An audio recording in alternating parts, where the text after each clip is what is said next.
everyone. Welcome. Terry Donahue was not able to chair the meeting, so our vice chair, John Thomas, was kind enough to help us out. And welcome to everyone. Hi, everybody. I'd like to call the meeting of July 8th, 2020 to order. And Kent, do we need to recognize any alternates? Yeah, I'm not aware of any alternates, and I don't see any on my screen, but if there is an alternate out there and you can identify yourself and who you're representing, that would be fantastic.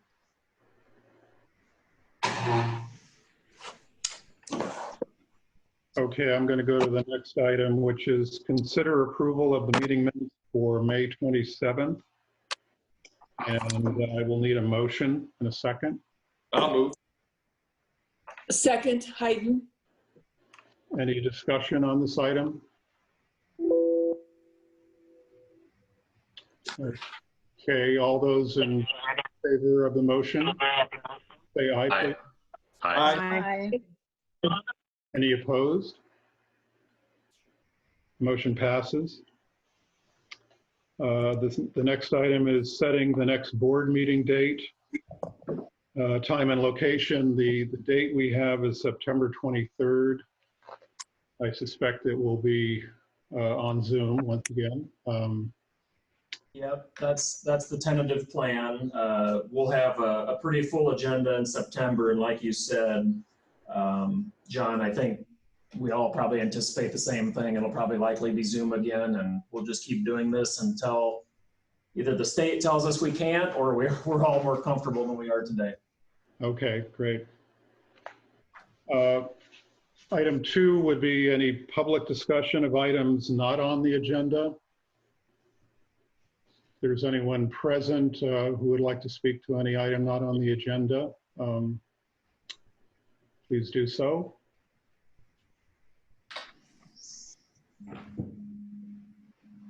Not seeing anyone wishing to speak to anything. So I will move on to item 3 in the agenda, the transportation planning.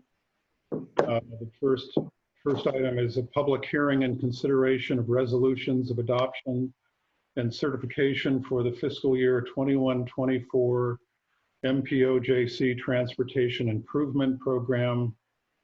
And Brad will be making a presentation of that program. Hi, everybody. This is Brad Newman, Associate Transportation Planner. This is your final FY21 to 24 Transportation Improvement Program for board approval. The TIP is our annual local programming document for federal and state surface transportation and transit projects. You may remember at your May meeting, you approved the draft TIP project list, and the final 21 to 24 TIP is attached. I just wanted to take a couple minutes and go over some of the things, point out some of the things in the plan. All surface transportation block grant and transportation alternative program grant projects awarded by the board last year are now included in the 21 to 24 TIP. This includes Iowa City's Dodge Street Improvement Project, which received over $3.7 million in STBG funds, and North Liberty's North Liberty Trail Project, which received over $648,000 in TAP funds, and both of those are programmed in FY24. Coralville's FY2021 illustrative project for their First Avenue I80 interchange project. We removed that since the draft. In talking to Iowa DOT, they said we don't need it in there twice.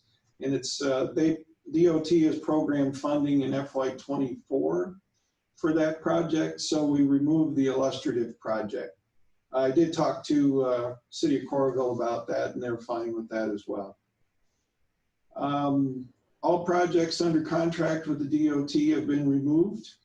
All STBG and TAP projects not completed in FY20 have been carried over to FY21, and the total project amounts have been increased by 4% for inflation. all Iowa DOT projects in our planning area are also included in the TIP. Just to remind you, at your May meeting, you also opted out of the federal aid swap, which means all local projects will continue to be programmed and completed according to federal guidelines, as they have in the past. The transit TIP section includes Section 5307 operating assistance funding. That will be apportioned by the board next January. You'll be apportioning just over $2.9 million.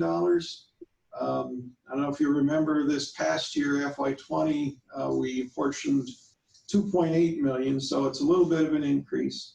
The estimates for those, all three transit agencies are reflected in the TIP. The bus and equipment replacement projects, which you approved in your FY21 program of projects, is also included in the TIP. And Iowa City Transit's electric bus replacement costs have been updated since you saw the draft TIP. This is something new to DOT, so they have not programmed any electric buses in a TIP yet. So we had to work with them on how to do that. So I guess that's a credit to Iowa City Transit for doing that. In addition to the project lists, the TIP includes project status reports, past projects, the MPO's public input process, the MPO's project selection procedures that we use in STBG and TAP projects, including the scoring criteria, a review of fiscal constraint review of the TIP, a financial analysis of transit projects, and statements regarding performance-based planning measures. These are things you've approved over the last couple of years, and that's for highway safety, pavement and bridge projects, freight, and transit asset management. The MPO, we did publish a TIP hearing notice 30 days in advance of today's meeting. All agencies on the NPO's public input list were contacted, and public notice posters were placed on all the transit vehicles in the urbanized area. We have not received any comment from the public, so staff is requesting approval of the FY21 to 24 TIP, and we will be submitting this to the Iowa DOT, Federal Highway Administration, and the Federal Transit Administration by July 15th. I'll take any questions if you have them, or we're looking for approval. Any questions for Brad?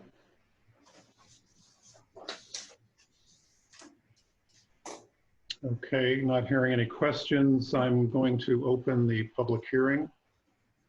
Anyone wishing from the public to speak on this item?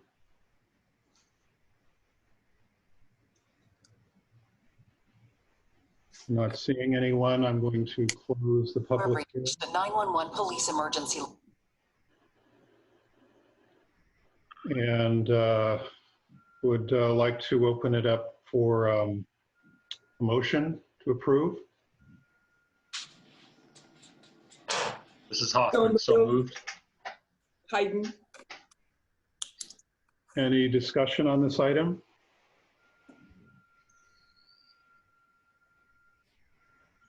Okay, I would like to ask who those who are in favor of the item to please say aye. Aye. Aye. Aye. Aye. Aye. Thank you. Any opposed? The resolution passes. We then have a second item, considering a resolution certifying compliance with the federal requirements for conducting the urban transportation planning process in the Iowa City urbanized area. Can I have a motion to approve that resolution? So moved, Mazaher. Second. Hoffman. I have a first and second. Any discussion on this item? Not hearing any discussion. All those in favor, please say aye. Aye. Aye. Aye. Any opposed? Hearing no opposition, the resolution passes. And we then move on to the next item, which is the update from the DOT District 6 staff on the I-380, I-80 corridor projects. This is Steve Mackel. Kathy asked me to join you guys and give you a little update on the 8380 interchange project and the I-80 corridor going east to West Branch. I'm going to go ahead and share my video so you guys can all see me, hopefully. How's it going tonight, guys? And then I'm also going to share a graphic that I got. So I'm going to share the screen here. Do you mind, I don't know who the host is. Do you mind sharing, allowing me to share my screen? Or I can talk without it. You should be good to go. Okay.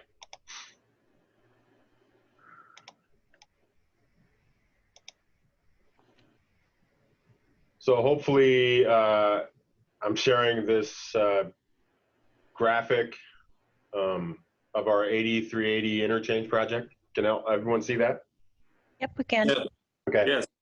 So basically what this graphic shows is the green is what we are currently working on right now, which is the grading and a few bridges and the big flyover from eastbound to northbound and all the stuff that we've been doing up till now.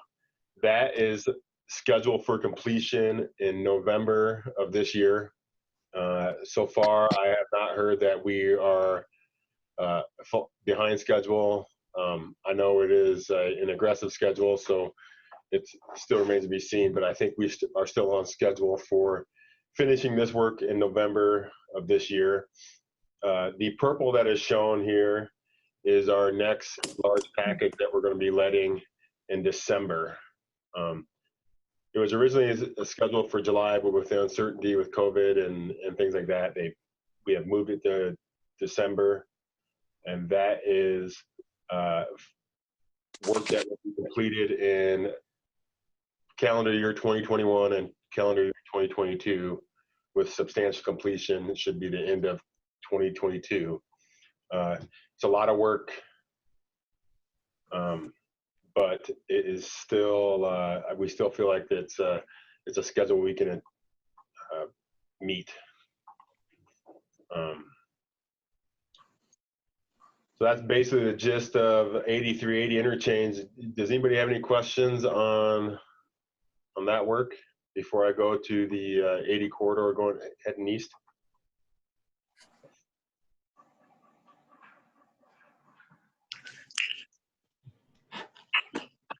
Okay, not hearing any questions. I'll just go ahead and go to, I'm going to stop that share and I'm going to try to do another one.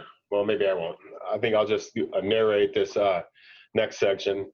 So this next section is the 80 corridor, basically from 1.5 miles east of Iowa 1 to 0.5 miles east of County Road X30. And I had to get a little bit of a narrative from my counterpart here in the district office, the assistant district engineer, because this is not under construction yet. And so his statement saying that this work is planned work is widening the interstate from 4 to 6 lanes and reconstructing the I-80 Herbert Hoover interchange improving the I-80 County Road X30 interchange ramps, reconstructing 2 bridges over the I-80, the Lower West Branch Road and Wapsie Avenue, and a bunch of miscellaneous culverts and erosion control. Currently, this project, the first phase of this project is scheduled to be let in December as well. It will include, this package will include the I-80 and the Herbert Hoover interchange,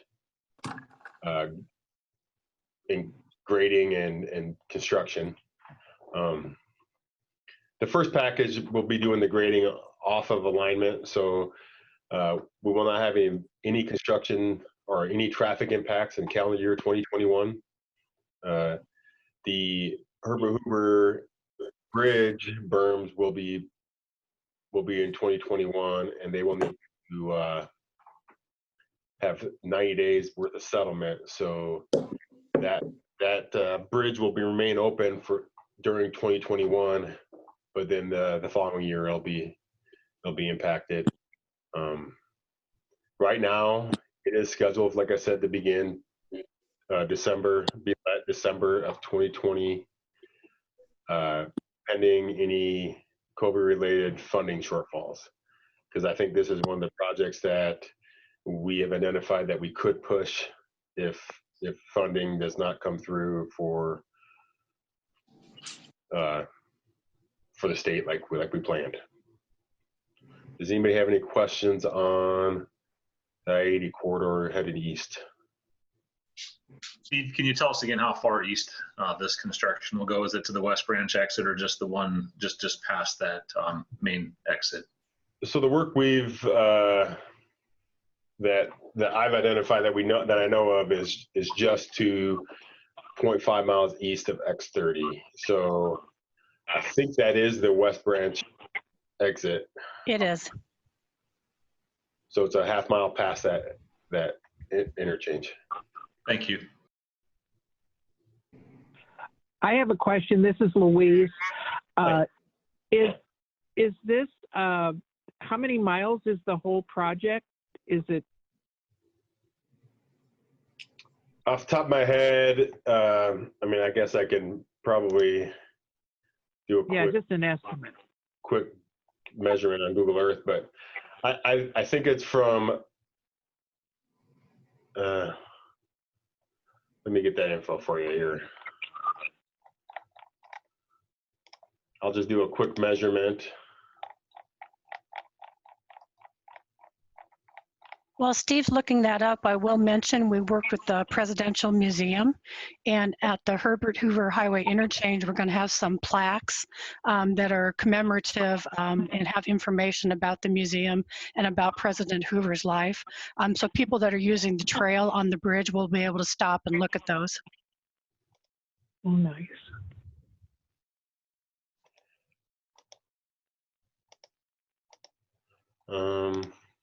Let's see here. I am getting approximately 6 miles, maybe a little over 6 miles, but around 6 miles worth of widening. Oh, thank you. Thank you very much.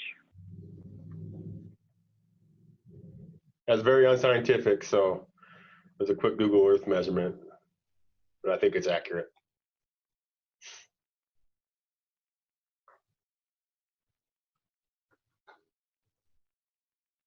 Anybody else? All right, thank you for letting me join you today. Thanks, Steve. Thank you, Steve. Thank you, Steve and Catherine. The next item is item C, the update on the MPO long-range transportation plan revision process. Emily, you're going to be presenting that? Yes, thank you. Good afternoon, everyone. Emily Bothell, I'm the Senior Associate Transportation Planner. As mentioned at your May meeting, the MPO is actively updating our long-range transportation plan, and we're aiming to update the content and to make changes where necessary, but we hope to keep most of the framework that's outlined in the current plan, because thanks to resident input, municipal official input, and elected official input. Municipal staff input and elected official input. The plan structure is very user-friendly, so we hope to keep that with this new update. To keep the board apprised of our long-range transportation planning undertakings, I detailed a list of items that staff will be prepared to share with the policy board for comment this fall, and I'll briefly touch on each of those today.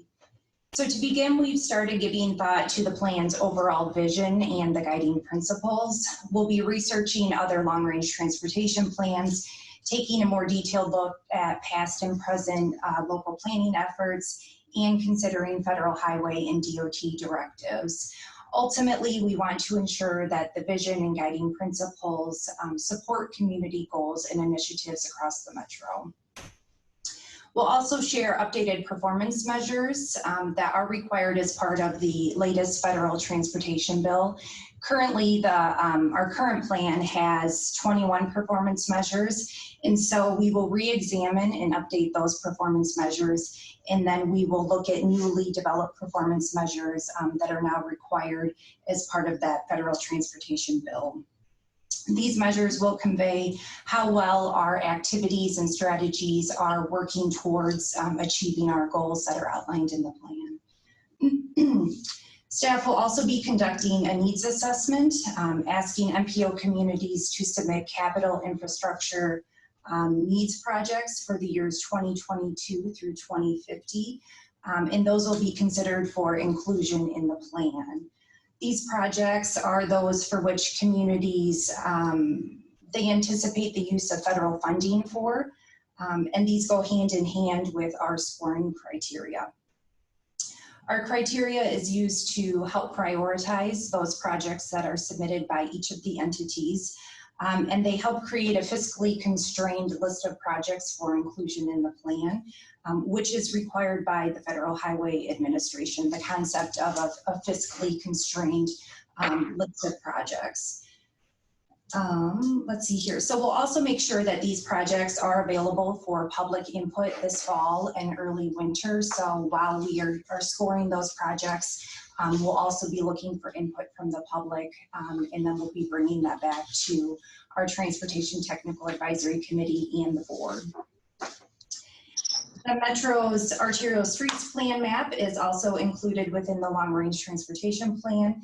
This map is intended to reflect existing arterial streets, but then it also provides a very general framework for what is anticipated in the future. And I say general because some alignments may not be final.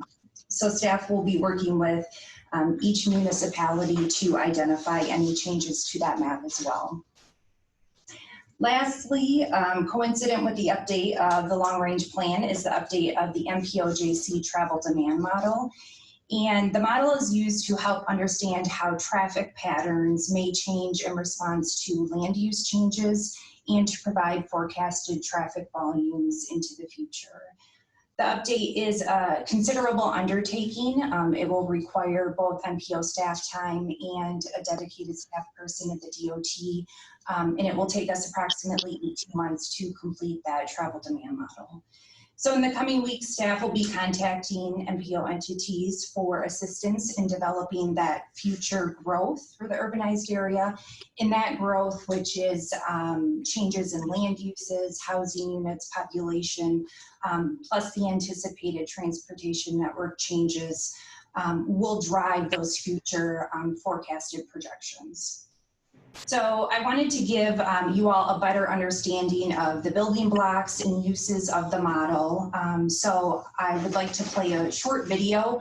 The video was developed by the DOT in conjunction with HDR, and it's just a very general overview of what a travel demand model is and how it can be helpful for our metro. Planning for investments in the transportation system is a complex process. One of the greatest challenges transportation planners face is imagining what can and should happen to the transportation system in the future. While the process would be much easier if there was a crystal ball that could help provide guidance, deciding when, where, and what to build requires planners to use a sophisticated and more reliable method for looking into the future that doesn't include fortune telling at all. Instead, they use travel demand models. No matter the mode of transportation, we strive to provide a safe and efficient system that offers people options for travel, whether by truck, car, bus, bike, or walking. Planners study the current and long-term travel needs. We look at the current system and how well it accommodates to these travel demands, and examine what transportation changes might be needed to accommodate growth. Planning is a collaborative process that is conducted by government agencies such as state departments of transportation, metropolitan planning organizations, and the federal government. These agencies are responsible for making sure the right information is included in planning efforts. We are planning today for what transportation needs will be in the future. Planners help create transportation systems with lasting value. Additionally, transportation planning is often required to receive federal funding and is helpful in performing other activities such as disaster recovery planning. Travel demand models are one of the primary tools in our planning toolbox. A travel demand model helps planners simulate the interaction between land development and transportation by adding data about a community into a computer application. Planners use and interpret these models to forecast how people will travel and the resulting transportation needs for the future. They analyze future land use development and how travel across the system will change and grow as a result. Within the model, planners organize the community into travel analysis zones. These zones are areas used to represent the number of trips people are making, where they are going to and coming from, how they're getting there, and what route they are taking. The model is tailored to imitate what the community looks like today. Planners factor in characteristics about the community's existing land use, transportation system, and travel habits that explain how, where, and by whom trips are made. It provides a realistic representation of current travel in the community that accounts for projected growth and offers a reasonable look into the future. Planners use the results of a travel demand analysis to identify how travel will change and where future congestion may take place.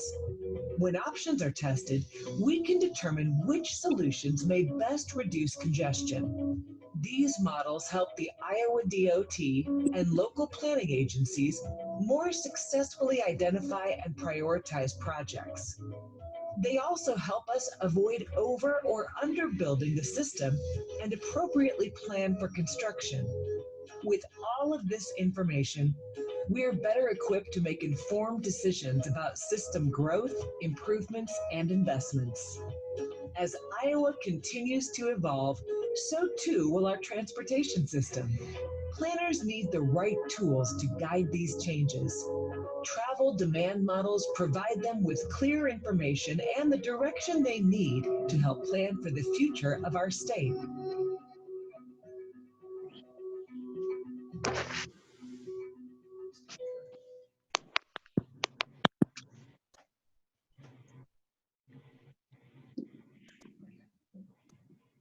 Okay, so with that, I'd be happy to answer any questions you have about the plan in general or the travel demand model. And as always, staff.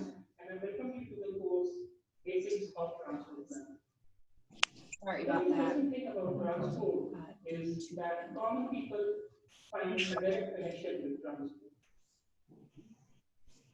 Sorry about that. Someone was teaching us about the basics of transportation planning on YouTube. I was saying that MPO staff is always available for a short presentation if you or any of your committees or commissions would like to know more about the long range plan.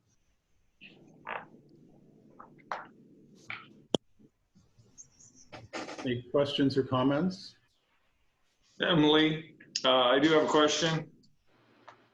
Go ahead. This is Steve. for the needs assessment and project selection, what is the window or the time frame that you're going to be coming or asking the cities, the entities to propose our projects? So we'll be reaching out in the next few weeks, and we'll probably allow for a 1 to 2 month window for you to submit those projects. And then the project timeframe, we're looking for projects between 2022 and 2050. 2022 and 20 what? To 2050. Okay. And Steve, this is Kent Rolson. We know that's a difficult thing to do. You know, asking a municipality to identify all of their transportation needs, you know, for the next 30 some odd years. And that's why we start early. And, you know, typically what we do is we'll have 3 time bands, maybe in 10-year increments. And that seems to make it a little bit easier, where that first 10 years has obviously more projects in it than the middle time band would. And then once you get out in that next, you know, 20, 30, 40 years, it just gets really difficult. So what we see a lot of in those years are overlays of certain portions of town. You know, we can get pretty general with our projects at that point. So when Emily and I reach out here in the coming months, we'll be sure to talk that through with your engineers and staff and make sure you guys have the information you need. Yeah, we'll be looking for help because a small community like ours doesn't have professional planners, obviously. So we just kind of guess, and we're growing so fast in Tiffin that, you know, we don't necessarily know where the growth or where the traffic patterns are going to be. We're just a little bit guessing. So we'll be relying on some professional help from Emily and your staff. So Doug and I will probably get back to you guys. We'll probably make some initial ideas and selections, and start working on that fairly soon, because there's a couple of things that I think will be coming, but we don't have any evidence of it. So we'll be working with you. Sure. No, thanks for that, Steve. Yep, that's what we're here for. We're happy to help, and you'll be hearing from Emily or I here in the coming month or so. Yeah, that sounds good. Thanks. Thank you. I have just I'm sorry, John. Kent and Emily, I just had a question on the COVID, you know, the influence that might have on both land use and transportation projections into the future. It seems our future now is not as uncertain as I've ever seen it. And so trying to project into that uncertainty, has there been any discussion about that? So there has not been any discussion in terms of model development, because our model base year is 2018. So all of the data that we're acquiring will have that base year and data from sources in that 2018 year. And so, you know, 2020, 2021, those are more interim years. And so we'll just have to look at how that is projected out, you know, in 2032, 2042. But we have not had any further discussions with the DOT regarding that. Yeah, and that's a good question, John. I think to expound on that a little bit, I think that, you know, this is all uncharted territory. As Emily mentioned, we work pretty closely with the DOT on this. They've actually got a staff of about 3 or 4 people that only work on the development of models. So they're sort of in the know nationwide, you know, things that we may not be hearing or things we may not be seeing in terms of model development. So we work really closely with them, and we'll just have to do the best we can. You know, it's just, given the times we're in, you know, we're seeing a lot of information from the DOT that overall, Iowa average daily traffic counts were down, I think at one point, maybe like 60%. But what we are seeing, and some of the numbers we're seeing now, is those might be back up to around 80%. Don't quote me on those numbers, but I think, you know, we're already seeing a major uptick. And I know just from my own travels, I'm seeing things normalize quite a bit. So just depends on how this goes and if we get another spike and how that goes in the future. So good question. Okay, thanks. Thank you. I just have a really general question from watching the video and looking at how the modeling is sort of giving you a picture of where we are now and then trying to project into the future, how do you anticipate different modes of transportation? Like I hear, 6 miles of lane expansion on Interstate 80, and then I think about, for decades we've been talking about regional light rail, and how do you make like a shift in a mode of transportation of a huge scale when the modeling is based on kind of what's happening right now? So that's a great question, and it's a difficult question to answer because the model is run off of whatever inputs are put into the model. And so if there's no regional light rail or something like that, the model is not going to be able to project changes or an impact that would have on the rest of the transportation network. So it really is just taking a look at what's existing today, and then based on the projects that the communities submit, how it will change into the future. And so we do have the ability to take a look at like walk links and bus links. Our model has a transit component. So depending on current transit routes and stops, we can use the model in which to project changes if there are more riders of transit or there's more people walking. The one thing we can do additionally, Laura, is that what we can do with the model is we can actually say, okay, if Iowa City wants to build an arterial street, maybe an extension of McAllister, for instance, this is what it does to the rest of the transportation network. But we can also take that link out and say, if we don't build that street, this is what it does with the rest of the transportation network. And some of that can be picked up with transit, of course. But we can also then sort of use our best guess to say, if we don't build that road, this is what it does to the travel patterns, vehicular travel patterns. But then we could also say, what if we would replace road X with a trail, for instance, or better transit or something like that. So even though the model may not give us exactly what we want, it does give us a tool to still be able to try and figure out if we can replace that with other modes, so to speak. Thank you. Good question.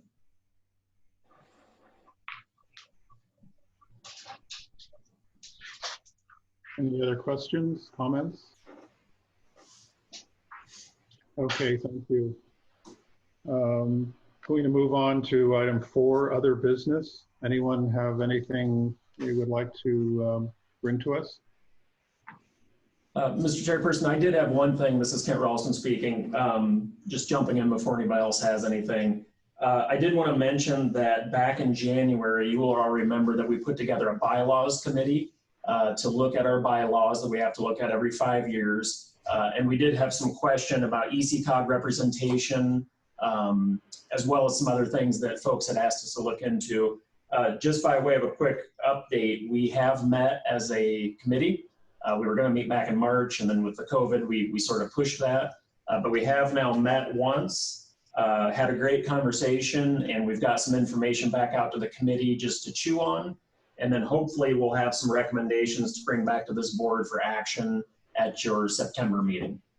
The goal being that we have all that sort of wrapped up by January, because if there's any, because the rural board will also have to vote on that, and they only typically meet in January. So that'll give us a meeting or two as the urban board to sort of mull over whatever changes come out of the committee, and then we'll take those changes as well to the rural board in January, and hopefully everyone will be on board with whatever changes we might come up with.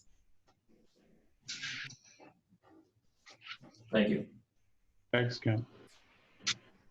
Any other business that anyone would like to bring up? Okay.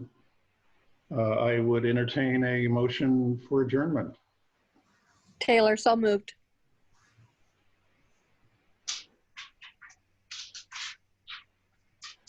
Need a second?